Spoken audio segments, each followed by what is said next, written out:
Did you know that your life can be like a scientific laboratory? It's true. You can experiment with your senses to find ways to change your zone when you need to, no matter where you are. Whether you're with your family at home or at the store or with your class. We all accidentally fall into the wrong zone for what's happening. Like when you can't go to sleep at night. Ugh!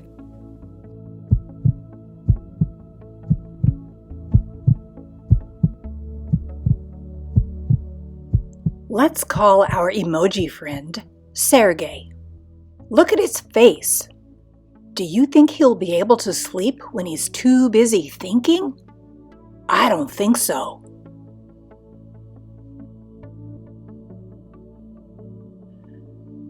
And look at his face now.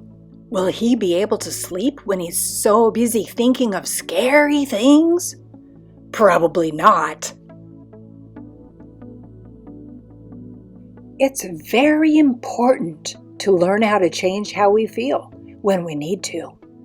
Take a look at this example. What is wrong with this picture?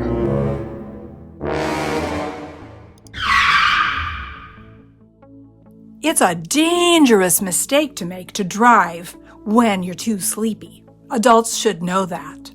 So what's a person to do? How about pull over and take a nap? Roll down the window. Play some loud music. Get some ice and chew on it. Basically, change the way you feel. That's responsible. Look at Sergey's face now. Well, he's not sleepy. He is thinking, though. He's thinking about himself. He's thinking about how he feels. And he might even be thinking about which zone he's in. Then he can ask himself the question, is this the most helpful zone to be in right now for what's happening? If it's not, what could I do to change it? Imagine that your energy is like this thermometer. When you're down there at the blue level, you really don't have enough energy to really pay attention. If you are up there in the green, that means you have enough energy to learn or pay attention and be careful. When you start to go up into the yellow, you probably are having a little bit of extra energy and your decisions might be affected. When you're way up in the red zone, your energy level is kind of out of control. That doesn't mean your energy is bad. It just means you have a lot of it and it's hard to control.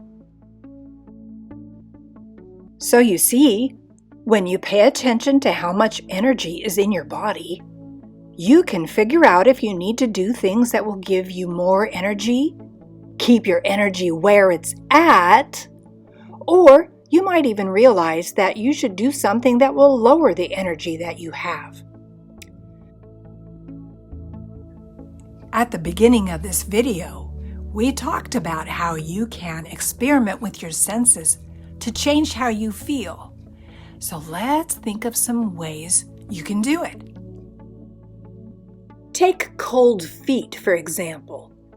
If you go to bed with cold feet, it can keep you awake. And when you stay awake in your bed, you might start thinking about things. Your brain might start getting to work, or you might even start worrying about things, and you might start even feeling scared.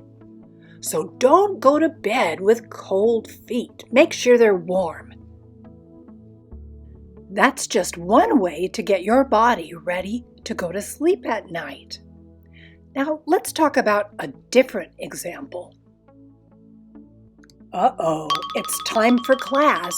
And look at our friend Sergey. He's being silly. And his friend is laughing at him. There's nothing wrong with being silly. But during class, when everybody's learning, it's not the right time for being silly. This is actually a good time for Sergey to ask himself, what am I feeling? Why am I feeling it? Should I do something about it? If so, What could I do to help myself?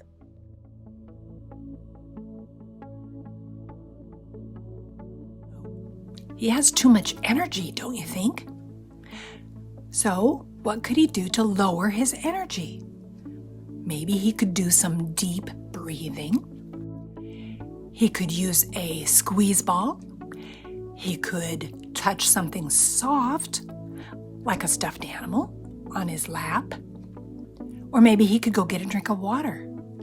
Those things might help.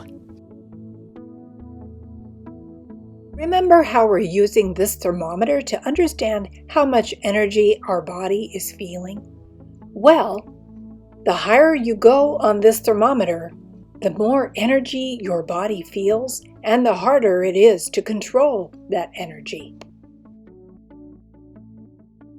Let's look at two lists of tools.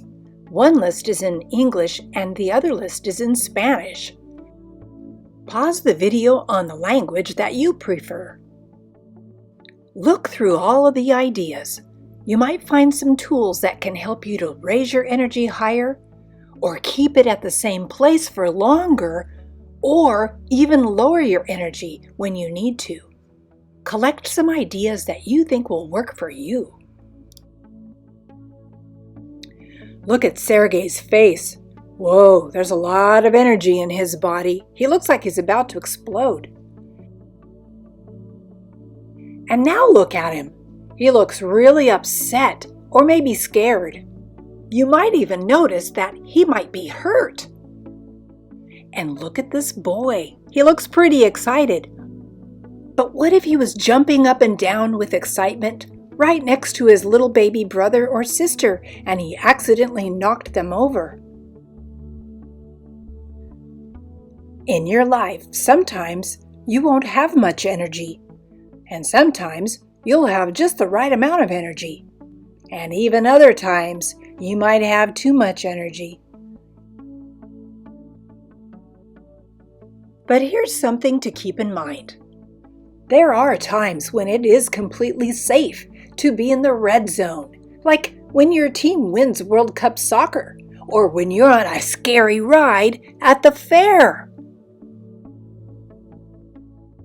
The point is that when you're in the green zone, that's when you're the most careful.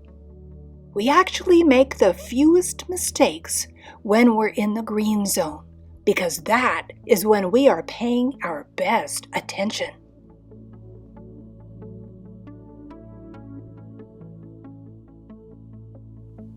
Now that's the right amount of energy to drive safely.